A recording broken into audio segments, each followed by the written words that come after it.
안녕하세요, 이현주 변호사입니다. 이번 영상에서도 저희 팀이 실제로 소송이나 컨설팅을 수행했던 또는 현재 실제로 수행하고 있는 실제 상담 사례를 가지고 권리단 분쟁의 주요 법적 쟁점들에 대해 설명드려보고자 합니다. 청주지방법원 판결을 함께 볼 텐데요.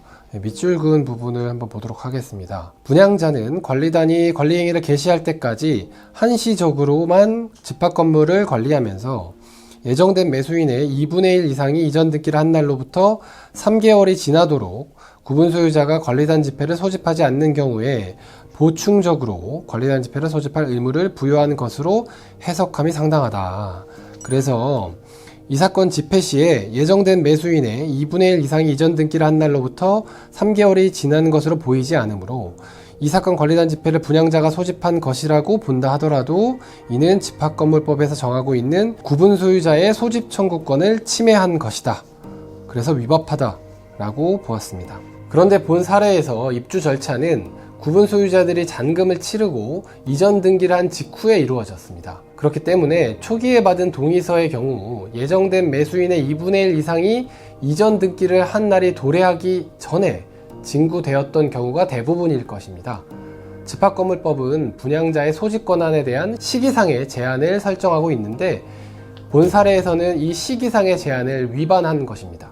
나아가 본 사례에서 시행사는 구분 소유자들에게 권리단 집회를 소집할 것을 통지하지도 아니한 채 동의서를 받는 방법으로 서면 결의를 진행했습니다. 집합건물법에 따르면 분양자는 먼저 구분 소유자들한테 권리단 집회를 열어라 이런 통지를 하고 구분 소유자들이 직접 권리단 집회를 통해서 관리인을 선임하고 규약을 설정할 수 있도록 기회를 주어야 하는데, 그리고 그 기회를 주었음에도 불구하고 3개월이 지나도록 구분 소유자들이 권리단 집회를 열지 않았을 경우에만 보충적으로 분양자가 권리단 집회를 소집할 수 있는데요. 그러나 본 사례에서는 이러한 절차상 제한을 위반해서 시행사가 권리단 집회를 가름하는 서면 결의를 한 것입니다. 그래서 당연히 위법하고 무효라고 보는 것이 타당하지 않을까 이런 생각이 듭니다. 그리고 마지막으로 본 사례와 유사한 사실관계를 배경으로 하고 있는 사안에서 대법원이 어떻게 판단했는지 살펴보도록 하겠습니다. D 시행사는 이 사건 집합건물을 분양하면서 분양계약서에 입주 지정일 이후에 D가 지정한 관리주체가 최초 5년간 관리 운영한다 라는 내용을 포함해서 분양계약을 체결하였는데, 그리고 수부장자들로부터 D와 위탁관리회사의 관리위탁 계약을 인정한다는 내용의 관리 동의서까지 받았습니다. 이러한 기재는 분양자인 D가 D의 관리기간 동안 D가 지정한 위탁관리회사가 위탁관리 업무를 수행하는 것을 구분 소유자들이 승인한다는 취지로 해석해야 하고, 피고 즉 관리단이 관리를 개시한 이후에도 시행사인 D가 체결한 관리위탁 계약의 효력을 인정하는 취지로 해석해서 관리단의 관리 권한을 제한할 수 없다. 즉 그런 내용의 관리 동의서를 받았다고 하더라도 서면 결의로서의 효력을 인정하지 않았습니다.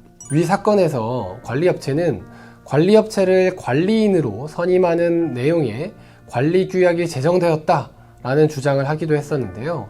이에 대해 대법원은 관리업체를 관리인으로 선임하는 내용의 관리규약에 대해서 설사 5분의 4 이상의 동의서가 제출되었다고 하더라도 관리업체가 관리인으로 선임되었다고 볼 수는 없다라고 판단을 하였습니다. 이런 대법원의 태도는 집합건물법 제41조에 의한 서면 결의에도 동일하게 적용될 것으로 보입니다.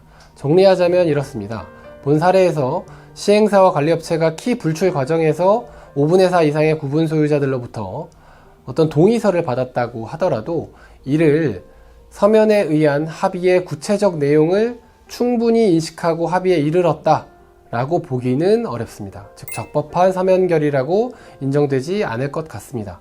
그리고 예정된 매수인의 2분의 1 이상이 이전 등기를 한 날로부터 3개월이 지나지도 않은 상태에서 구분 소유자들에게 관리단 집회를 소집하려는 통지를 보내지도 않은 채로 시행사가 관리단 집회를 소집하거나 서면 결의를 진행한 것은 집합건물법에서 정하고 있는 구분 소유자의 소집 청구권을 침해한 것이기 때문에 위법합니다.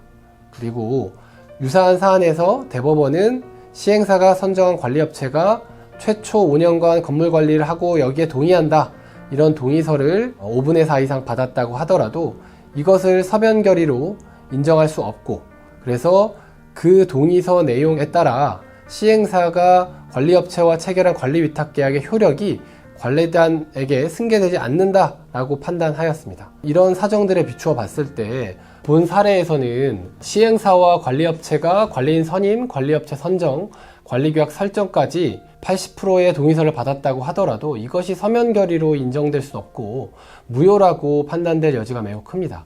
그래서 본 사례의 의뢰인들께서는 새롭게 관리단 집회를 열어서 관리인을 선임하시거나 아니면 이 서면 결의에 대한 결의 효력 정지 가처분이나 아니면 무효 확인의 소호를 통해서 그 무효를 확인받는 소송을 제기하는 것이 좋을 것 같습니다. 그런데 이번 영상에서 저희가 말씀드린 것은 이 건물의 특수한 상황에 국한되는 것이고 각 집합 건물들이 처한 상황에 따라서 구체적인 법적 검토 내용과 솔루션은 달리 제시될 수도 있습니다. 그렇기 때문에 유사한 상황이 있다고 하더라도 꼭 전문 변호사와 상담을 하시고 관리단 집회와 소송을 준비하시는 것이 좋겠습니다.